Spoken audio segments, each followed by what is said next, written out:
Hey guys, some gamer dude here.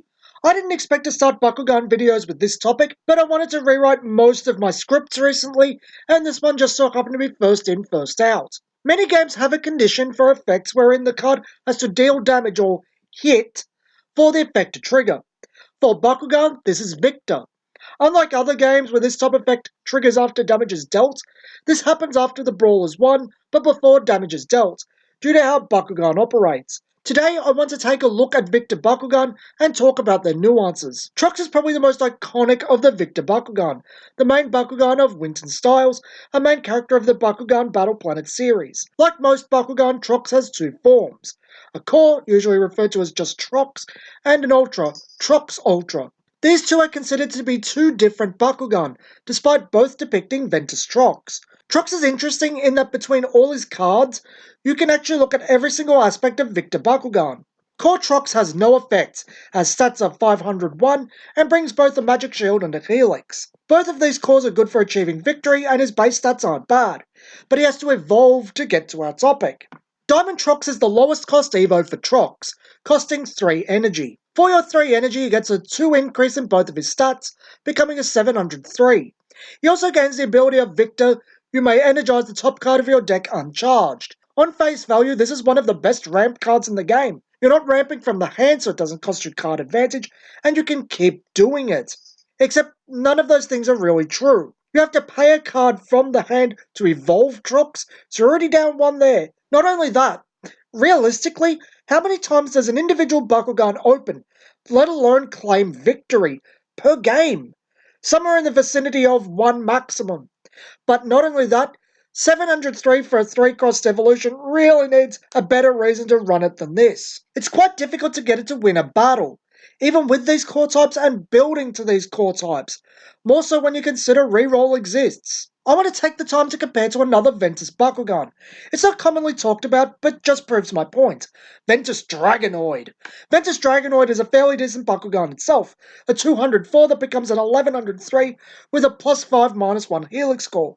The fairly typical monocore with an additional effect for landing on that core Bakugan. Then he becomes Hyper Dragonoid. For 3 cost, you get an increase to 406 that becomes a 1305 on a helix, and if he wins, he draws a card. Still, he's not going off much, likely to be only 1 card the whole game, but that said, the victory effect is just icing on the Dragonoid cake. His helix effect is his main draw, and more importantly at 1300 B power, he can actually win a fight, something Trox has trouble with. Trox does have Titan Trox, a 5-cost Evo at 1004, with just a better version of Diamond's effect. Victor energized top 2. That's too late for a ramp effect. You would have wanted to ramp into this, not from it.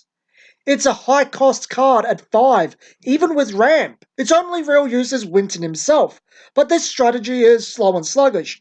Not that it can't work, it very much can, just it's a specialized use. So far we've just discussed Evos.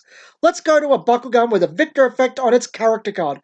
Sticking with Trox, let's go Plus Ultra with Trox Ultra. Trox Ultra comes with a shield and a helix, decent enough cores for raising B power, having stats of 301. Those are extremely low. His Victor effect energizes a card from your hand, but who cares? He's 300. Even with the max stats he can come with 800 0, what is your opponent doing? How strong is their Bakugan? How much effort did you put into synergizing your team to get this to pose any threat at all? This is a running theme of all the Victor Bakugan. They are very weak. Fortunately for Ventus Trox Ultra, Aquos Fangzor Ultra, and Darkus Syndius Ultra, all of them come with helixes, but need to be put in a team that has high-powered cores so they can reliably land on them and have something of a fighting chance. But consider the following. As far as Aquos Fangzor Ultra goes, you win once, maybe, get 2 cards. Or you can just use core Aquos Fangzor, evolve it, get a good beat stick, a replacement for the Hyper Fangzor in your hand, and are up 2 cards total.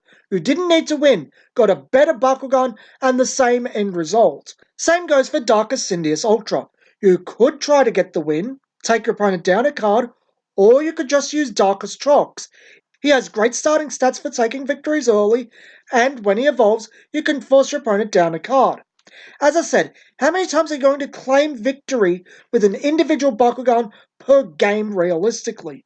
It gets worse when you consider as the game goes on, your opponent's Bakugan gets stronger.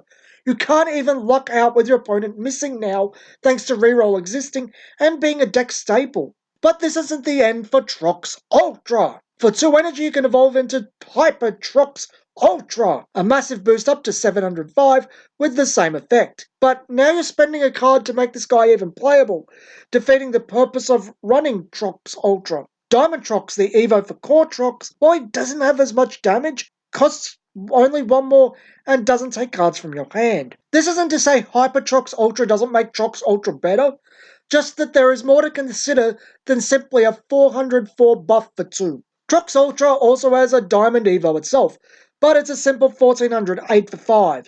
It has really good stats for a 5-drop, and considering Ventus does ramp even Trox himself, it could be a worthwhile beat stick, but it isn't what we're looking for. Our final Evo is Titan Trox Ultra, a 1010 for 5. Amazing stats there, with 2 effects.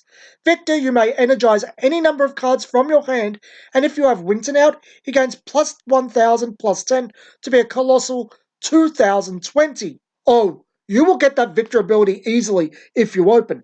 The issue here is, unless your opponent can stop Ventus via a flip, that 20 damage means you're probably winning right there. So what does all this mean for Victor Bakugan? Like Bakugan with low B power and high damage, they need cores included that compensate for their B power and a team that can try to synergize with it. It's not a coincidence that the Victor Bakugan and evolutions with Victor have a helix or a shield, 2 of the 3 types of cores most likely to increase B power. Helix itself ramming home the idea that you're giving up damage for an effect. As to whether that effect is worth basing a whole team on, that's up to you and depends on what you're trying to go for. For me personally, I can't say I'm completely on board. I'd rather Hyper Aquos Fangzor or Hyper Darkus Trox over Aquos Fangzor Ultra and Darkus Syndius Ultra. That said though, the 2 Trox Bakugan, along with Winton and Dragonoid, seemed like a Mono Ventus deck worth trying out, in spite of the 6 Bakugan Elite needed to play it. The takeaway from today's video is that the Victor Bakugan are not splashable, severely limiting their potential. Like the Bakugan that gain effects for landing on a specific core, they are built around Bakugan. This has been some Gamer Dude, and thanks for watching.